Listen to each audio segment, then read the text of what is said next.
Informativo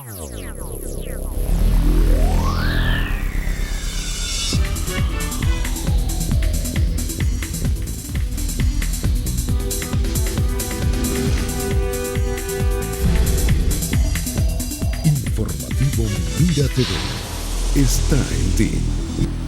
Amigas y amigos, sean todos y todos bienvenidos a la entrevista. Como siempre, un verdadero placer contar con su amable audiencia. Hoy nos complace presentarles a nuestro invitado. Se trata del joven Fabio Valentini. Él es economista, egresado de la UCAP, con máster en Gobierno, Liderazgo y Gestión Pública. Además es dirigente político de Vente Venezuela, coordinador de venezolanos en el exterior y coordinador municipal de Vente Venezuela en el municipio Los Alias.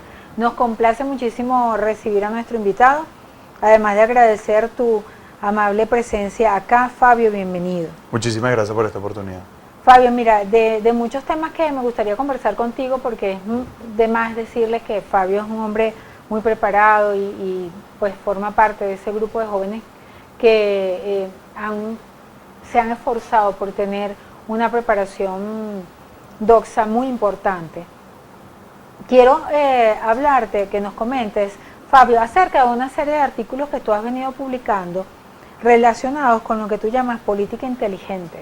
Y es que precisamente dentro de la experiencia que hemos vivido los venezolanos, percibimos que hay necesidad de cambios estructurales en la manera de hacer política en Venezuela, que esos viejos esquemas nos han llevado a lo que estamos viviendo hoy en día y que definitivamente hay que buscar modelos que puedan acercarse a lo que todos han llamado unificadamente la posibilidad de ser feliz en una sociedad. Bienvenido y gracias por estar aquí con nosotros. Bueno, muchísimas gracias por la oportunidad, siempre un gusto estar acá visitando Mira TV. Gracias por esta pregunta. De verdad que el principal incentivo por el cual hablar de política inteligente y definir este término ha sido particularmente esa, ¿no? Entender la oportunidad que hoy tenemos ante nuestros ojos como venezolanos y me atrevo a decir inclusive el reto histórico que desde Venezuela le daremos a toda una región que está convulsa, ¿no? Y es precisamente romper con el paradigma tradicional, histórico, fracasado y vencido de la política. El político como aquel que solo aparece cuando es una época electoral, el político mesiánico, el político que viene a establecer una relación clientelar no solo con quien él quiere que le vote, sino también con el empresario que quiere que le financie la campaña y el que seguramente luego le puede dar algunos beneficios desde la alcaldía o desde la presidencia. El político que de una u otra forma se conecta con sus intereses y se olvida que es un servidor público y que a su vez sus consumidores, siendo el servidor público y gerente público, sus clientes son precisamente esa comunidad que lo vota. Es decir, es cambiar por completo el paradigma. Y cambiar el paradigma no solo implica un cambio a nivel de el que va a ser ese político inteligente. La política inteligente es como sistema, como un nuevo paradigma, que sobre todo lo que busca es asentar las bases en quien le otorga legitimidad a ese individuo que va a ser concejal, que va a ser diputado, que va a ser alcalde, que es la sociedad, ¿no? Ahora, fíjate, cambiar las bases de un sistema político implica todo un gran movimiento y una acción política. Desde esa perspectiva de acción política, ¿cómo cambiaríamos nosotros el paradigma? Un paradigma que definitivamente ha dilapidado muchísimo de lo que habíamos construido los venezolanos. Bueno, ahí esencialmente, evidentemente tiene que haber primero una ruptura. Muchas de estas reformas pueden llegar a consolidarse en una gran reforma, una macro reforma constitucional. Pero estas acciones se pueden ejecutar desde hoy, inclusive bajo el sistema que estamos viviendo nosotros en Venezuela. Por eso insisto de que más de que la política inteligente sea el político inteligente, es como sistema, como nuevo paradigma. ¿Cuáles pueden ser esas pequeñas acciones? Yo, ciudadano, que te voté a ti, que te otorgué legitimidad, que tú te debes a mí, comience a rendir cuentas. ¿Cómo se rinde cuenta? Desde la mínima cera que se aprobó hasta, por ejemplo, la publicación de cuántos son los salarios de los funcionarios de la alcaldía y de a su vez cuánto han sido las partidas de egreso o de ingreso. Este mínimo hecho, que por cierto fue una de las primeras acciones que motivó a los grandes grupos de rendición de cuentas y transparencia en los Estados Unidos y en otras naciones, inclusive en la región como en Chile, pues son acciones a corto plazo que podemos alcanzar y que hoy, a mi criterio, podemos empezar a escalar. Y a partir de ese tipo de acciones, pues identificar todas y cada aquellos elementos que hoy como ciudadano yo necesito tener para confiar en el político. Ahora, Porque ahí está el precisamente péndulo, deben la tener los confianza. ciudadanos la preparación para poder hacer eso, porque yo sé y he visto pues que muchos políticos simplemente dejan a los ciudadanos y no les hacen caso cuando son alcaldes, gobernadores o lo que sea, porque creen que eso es un título universitario, no entienden que eso es un mandato de un pueblo. Y bueno, porque les interesa que eso sea así. Les interesa gobernar a población desinformada o a población limitada en sus capacidades. Y ese es el típico concepto, y hay que decirlo, pues, socialista. Es decir, yo te limito a ti, te limito tus capacidades en todos los aspectos, desde el emprendimiento hasta el hecho de estar formado. Y aquí hay otra opción muy importante con esto que usted destaca, ¿no? Y es precisamente el creernos, no entender, creernos que somos ciudadanos. Cuando tú te crees que eres ciudadano, pues dejas atrás estas limitantes de capacidades, la noción del habitante, y pues tú empiezas a leer qué va y qué hace un concejal, qué tiene que hacer y qué tiene que responder un alcalde, y así sucesivamente. O sea, porque así como hay cuáles son derechos, correcto, así como se hacen protestas, por ejemplo, en favor de no tengo luz, no tengo gas, no tengo agua, y muchas veces tampoco entendemos a quién le corresponde eso hoy, o cuáles pudiesen ser los nuevos mecanismos, esos harina de otro costal, por así decirlo, pero a lo que vamos, así como se dan esas protestas, también nosotros tenemos un deber que tiene que ser convertido, materializado en una protesta. El deber de que me rindan cuentas. El deber de que luego de cada semestre de gestión tiene que rendirse cuenta. El deber que tengo yo como ciudadano, por ejemplo, de asistir a la alcaldía y que no se me oculten las ordenanzas, particularmente en estos momentos donde tanto se habla de la ordenanza del aseo. La oportunidad que yo como ciudadano pues interactúe con el concejal, porque yo te voté a ti y tú respondes a mí. No es diferente, yo no respondo a ti, tú respondes a mí.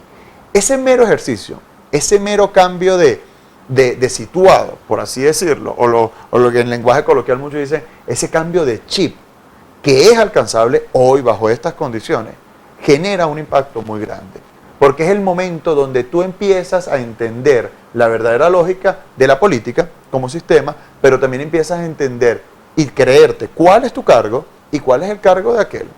Y cómo tiene que manejarse entonces la comunicación. Entonces yo creo que esto ha funcionado no solo en otros países, lo hemos visto también en algunas experiencias internas. ¿Por qué, por ejemplo, en la década de los 90, todo esto se ha venido deteriorando? Y cito un caso ejemplar por estar nosotros en los Altos Mirandinos. ¿Por qué un ciudadano, cuando pasaba del municipio de Baruta o del municipio de Libertador al municipio de Chacao, se ponía cinturón de seguridad? ¿Por qué entonces no se comía la luz de, y discúlpame, la informalidad? Correcto. Pero más que una sanción, había un incentivo. Había algo que hacía que ese individuo se creyese ciudadano al menos cuando entraba en Chacao y luego podía dejar de creerse ciudadano cuando salía de Chacao. Bueno, ahí hay como llamamos nosotros los economistas, un caldo de cultivo para analizar. Que lo ideal sería que fuese ciudadano en todos los municipios y correcto, no en uno solo. Pero sobre todo la política. Y una de las cosas que sí funcionó, y eso lo demostraban los indicadores de gobiernos locales de la década de los 90, en el caso de Chacao, era la confianza del ciudadano con sus autoridades. Es Sabían decir, que sí, lo que decían, sí lo iban a ejecutar. correcto. Quizás usted y yo, que no somos de Chacao, lo veíamos y lo sentíamos como visitante. Pero el ciudadano de Chacao, pues sabía que su autoridad estaba ahí para hacer cumplir las disposiciones locales y que a su vez ellos como ciudadanos tenían que cumplir su deber. Ustedes como grupo político y en el caso tuyo como estudioso, economista y profesional, se han planteado la manera de revertir precisamente ese esquema que es muy presidencialista en Venezuela, y dado que inclusive aquí tenemos las alcaldías y estamos descentralizados a nivel de gobierno, muchas veces no se le da la importancia que tiene la alcaldía, el concejal, ese gobierno cercano que es el que debería delinear la conducta y establecer la normativa de vivir todos juntos en una comunidad y de tener sentido común. Correcto, y yo siempre recalco que el espacio por excelencia donde el ciudadano interactúa con la política directa, donde mide y siente el impacto de una política pública, es precisamente en su ciudad. Es precisamente en su distrito, en su parroquia. Y en el caso venezolano, poniéndolo en la división administrativa política actual, pues el núcleo más importante, donde se genera política y donde el ciudadano pues más tiene que creerse ciudadano y asentar no solo sus derechos, sino también sus deberes, es la parroquia. Porque a partir de la parroquia se identifican problemas, pero también las soluciones a crear. Es en la parroquia, en los municipios, por ejemplo, en Los Alias, donde solo es una parroquia, lo concentramos como municipio, pero es ahí donde nosotros medimos, por ejemplo, el impacto de una subida de impuestos locales, o es donde a su vez medimos la inseguridad directa, porque es en el entorno donde nos desenvolvemos, y es a su vez el entorno donde más nosotros tenemos capacidad para evaluar. O que no haya agua, que los servicios públicos no funcionan. Correcto, lo padecemos directamente. Y eso ha sido esa lógica, y yo cambiaría el verbo revertir por el verbo quebrar. Los paradigmas no pueden revertirse, los paradigmas se quiebran. O sea, cuando el mundo pasó de ser burócrata, que todo dependía del feudo, o que todo dependía del rey, del monarca, o del líder autocrático del momento, pues entonces pasamos a incorporar lo que se conoce como gestión pública, es decir, donde yo comprendo que yo no lo puedo absorber todo, necesito delegar funciones, necesito hacer gestión. Y que realmente ningún ser humano es Dios, ni Correcto, ni rey. correcto. Y Pues ese paradigma se quiebra, es decir, no es que hubo una continuidad de la burocracia a la gestión, sino que los sistemas dejaron de ser burócratas para pasar a hablar de gestión. Luego que empezamos a evidenciar a finales de los 90 la gobernanza, parte de la Unión Europea, y dejando a un lado los orgullos, pues en aquel momento los 17 países que formaban parte de la Unión Europea dijeron: no podemos hacer todo como gobierno, necesitamos a la sociedad civil, necesitamos al sector privado, necesitamos a las ONGs, necesitamos a los medios de comunicación, es decir, necesitamos a todos los agentes vivos de la sociedad. Y en ese ejercicio de dejar a un lado el orgullo de mandatario fuerte, pues la Unión Europea da un paso importantísimo que le permite, entre otras cosas, pues generar unos marcos comunes muy relevantes que hoy lo estamos viendo, ¿no? Y desde la gobernanza, hoy llegamos a lo más reciente, que eso también está destacado en mis escritos sobre política inteligente, que es el gobierno abierto. Ahora, fíjate, en Venezuela tenemos un gobierno que quiere ser el que mande. O sea, eso es la verdad, que no quiere abrirse a la participación, o por lo menos en la práctica ha sido difícil percibirlo, ¿verdad? ¿Cómo hacer precisamente desde esta parte teórica para que las cosas mejoren en ese sentido, para que la gente sea más participativa, logre tener la oportunidad que quiere y merece, y podamos hacer que Venezuela sea el país que todos necesitamos? En la próxima parte seguimos con este interesante análisis. Nuestro invitado de hoy, Fabio Valentini, sigan allí con nosotros.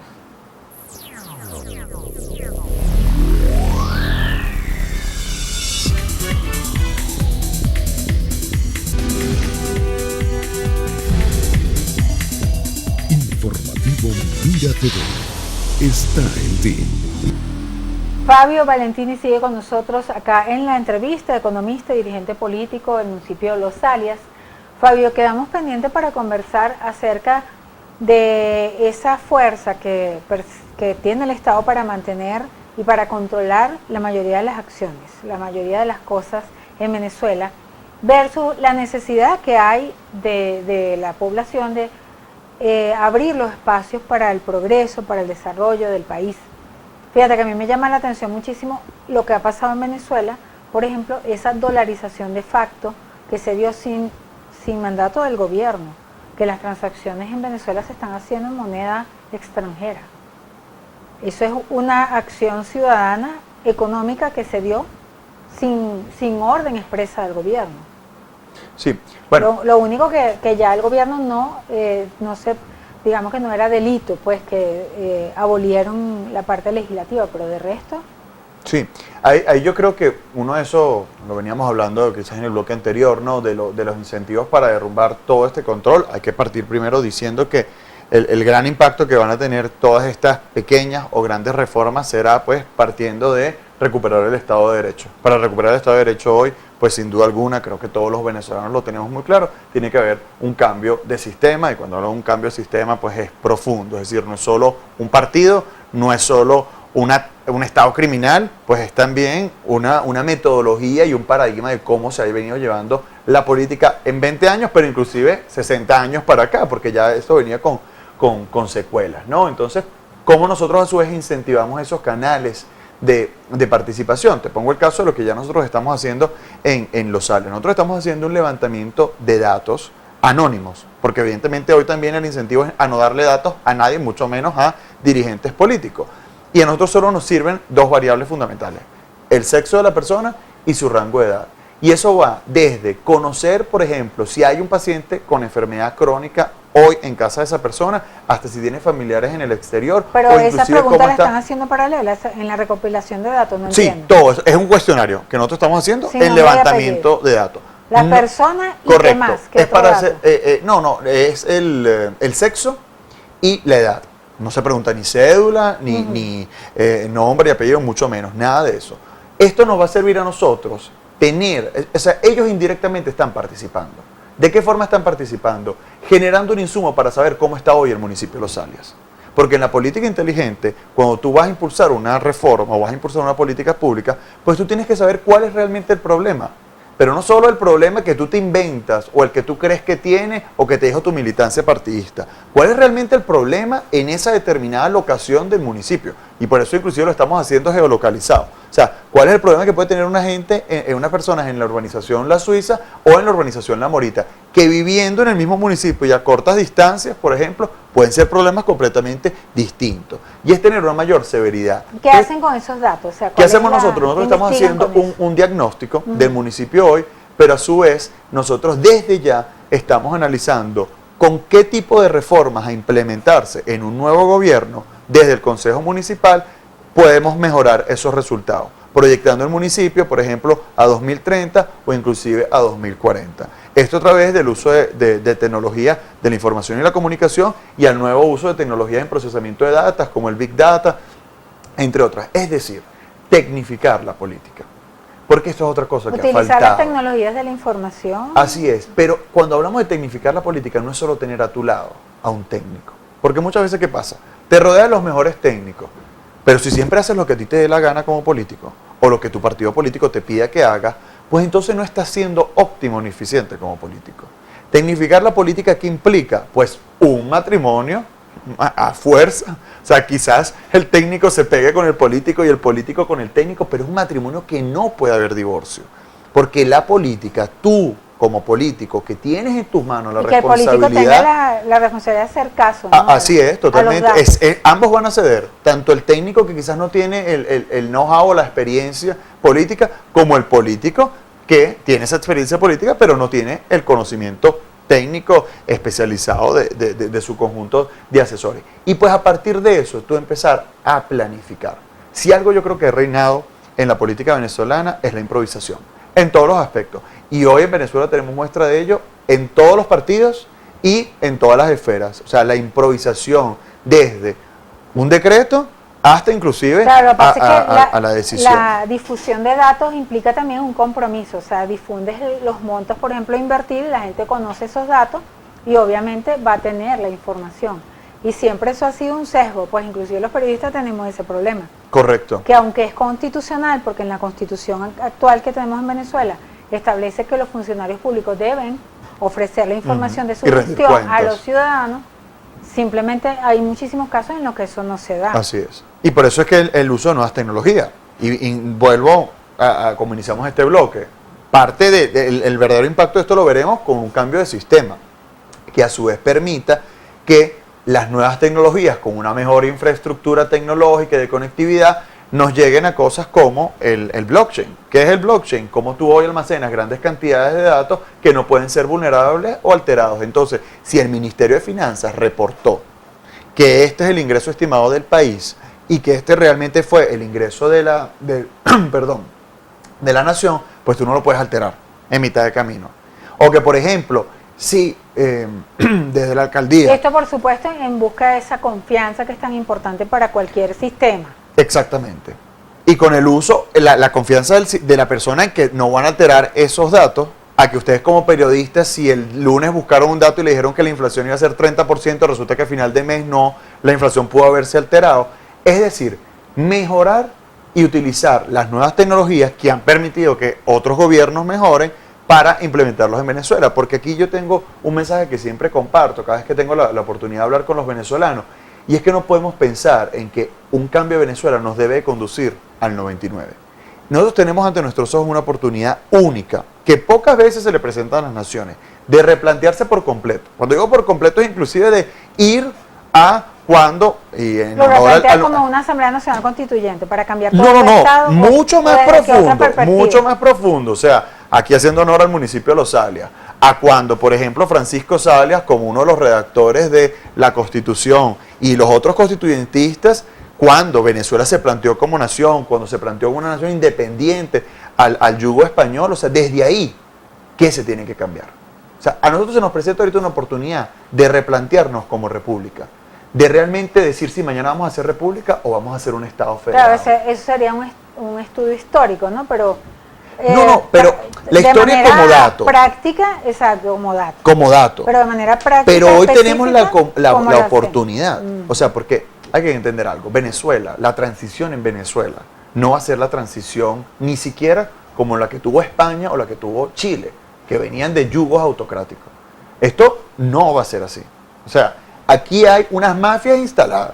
O sea, el conflicto venezolano es único. O sea, la gente en Alemania, la gente en otros países va a leer el caso venezolano como un caso específico, separado de los otros regímenes autocráticos. Y ello conducirá a una transición completamente diferente. Que no se sabe. Que no se sabe cuáles son los cuáles van a, exactamente. Mm. Pero lo que yo sí tengo certeza, de verdad, a mi poco conocimiento de política o de experiencia profesional, es que a nosotros, como sociedad, se nos va a presentar la oportunidad de rediseñar Venezuela, porque literalmente este sistema destruyó todas las instituciones. ¿Consideras que debe ser así? O sea, vamos a buscar una hoja en blanco y a dibujar de nuevo.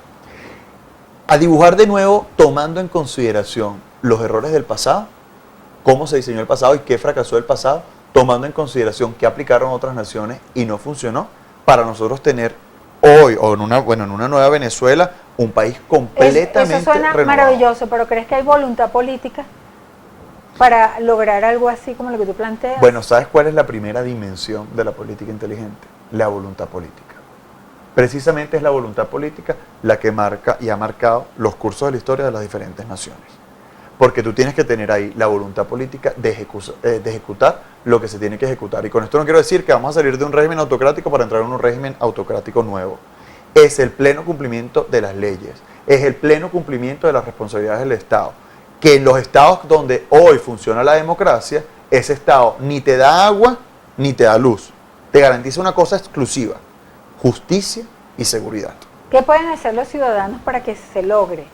¿Y cuál sería la acción de cada uno de los venezolanos para lograr tener en las manos esa hoja en blanco y que sea el mejor dibujo el que logremos plasmar? Bueno, hay una palabra que quizás puede sonar trillada, la tengo que utilizar porque es la palabra que describe eso, pero la voy a explicar mucho más. Organización.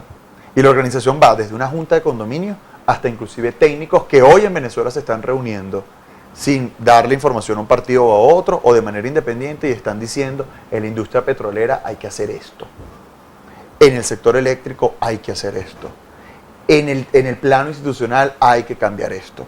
¿Y por qué digo también desde una junta de condominio? Porque nadie sabe mejor qué ocurre en esa residencia que quien vive en esa residencia. Nadie sabe mejor cuál es el problema hoy, pero cuál puede ser la solución mañana. Y es ese el verdadero nicho de oportunidad y de participación que tiene el ciudadano. Y es ese ciudadano empoderado el que tiene que salir y a decirle a cualquier concejal, a cualquier alcalde, a cualquier presidente, decirle: no, eso que tú me estás diciendo no es así. Yo vivo ahí y esta es la realidad. Y yo no solo me quiero conformar con saber cuál es el problema, sino también te quiero ayudar a ti, que tienes la responsabilidad como funcionario público de atender esta situación. Porque, insisto nuevamente, la gente se cansó de improvisación, pero también se cansó al líder mesiánico, a que yo solo te doy a ti para que tú vengas y me ofrezcas algo. No, ahorita nos toca a nosotros ofrecernos nosotros mismos cuál es la solución. Y que yo como ciudadano tengo una tarea, que tú como político o funcionario público tienes otra tarea, que tú como empresario que tiene comercios ahí tienes otra tarea, y así entonces poco a poco ir solventando los problemas y solucionándolos. Y hay veces que la gente se detiene y me dice: bueno, pero eso es muy idealista. Y yo insisto nuevamente, aquí hay experiencias locales muy importantes. El municipio de Los Alias se independizó por organización ciudadana. Un grupo de sanantoñeros se reunió a inicios de la década de los 80 y dijo: no nos sentimos satisfechos perteneciendo al municipio de Guaycaipuro. Consideramos que nosotros podemos tener otras ventajas, consideramos que nosotros podemos ser un municipio completamente independiente y fue una mínima organización. Eso comenzó literalmente con un café que pudiésemos tomarnos nosotros dos, con otros 3 vecinos. 5 sanantoñeros se organizaron e hicieron que toda una comunidad que hoy tiene casi 70.000 habitantes se albergara en un municipio completamente independiente autónomo. Es una experiencia local.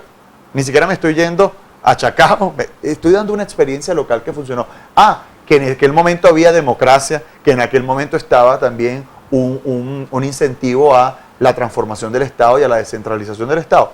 Claro está. Por eso insisto, todas las oportunidades que nosotros vamos a tener en la transición, todo lo que está por hacer, Darcy, o sea, eso va a motivar a que el ciudadano participe de verdad. Y ahí el único obstáculo que yo veo y avisoro, y hay que desde ya corregirlo, es quizás los grupos de interés, partidos, grupos empresariales, que no quieran que el ciudadano participe. Y esa es la única barrera que yo veo potencial que va a estar y que nosotros, así como te digo esto, también confío en la fuerza ciudadana que puede superar esa barrera. Porque todos vamos a ser necesarios, todos. De verdad que es muy interesante, Fabio, esta conversación. Además está decirte que súper agradecida porque estés aquí con nosotros y bueno, seguramente vendrán otras oportunidades para otros temas. Si quieres, pues, decir ya tu despedida, unas palabras a los ciudadanos, con muchísimo gusto. Bueno, muchísimas gracias siempre por la oportunidad, a ustedes, los medios de comunicación, por seguir transmitiendo la verdad, por dar espacio sin censura, que eso es algo muy importante. Y mi mensaje siempre a todos los venezolanos dentro y fuera de Venezuela, la única limitante que tenemos nos la ponemos nosotros mismos. Nosotros tenemos que visualizar a Venezuela como líder del primer grupo, desde el primer mundo. A nosotros nos acostumbraron siempre a ser líderes del tercer mundo.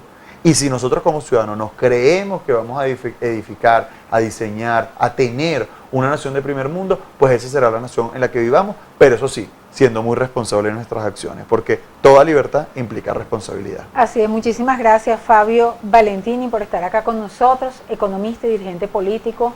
Y a ustedes, por supuesto, nuestros queridísimos televidentes, gracias por permitirnos una vez más estar con ustedes a través de la primera televisora de los Altos Mirandinos, Mira TV. A nombre de nuestro director Antonio Brantes y quien tuvo el inmenso placer de trabajar para ustedes, Daisy Oropesa, nos despedimos, deseándoles una maravillosa tarde.